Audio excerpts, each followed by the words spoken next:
क्या करते हो आप? मैं आराम करता हूँ। मेरा मतलब है काम शाम क्या करते हो? काम का तो पता नहीं, शाम में करता हूँ। क्या मतलब शाम करते हो? आराम करते करते शाम कर देता हूँ। शाम के बाद क्या करते हो आप? शाम के बाद थोड़ी देर रेस्ट करता हूँ। आराम करते करते थक जाता हूँ ना। रेस्ट के बाद क्या करते हो? रेस्ट के बाद सोने का टाइम हो जाता है।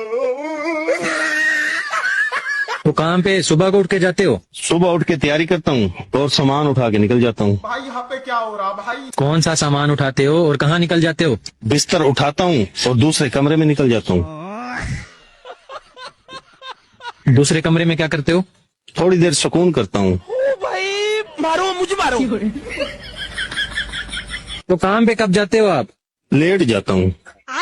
कितना लेट? पूरा दिन लेट जाता हूँ।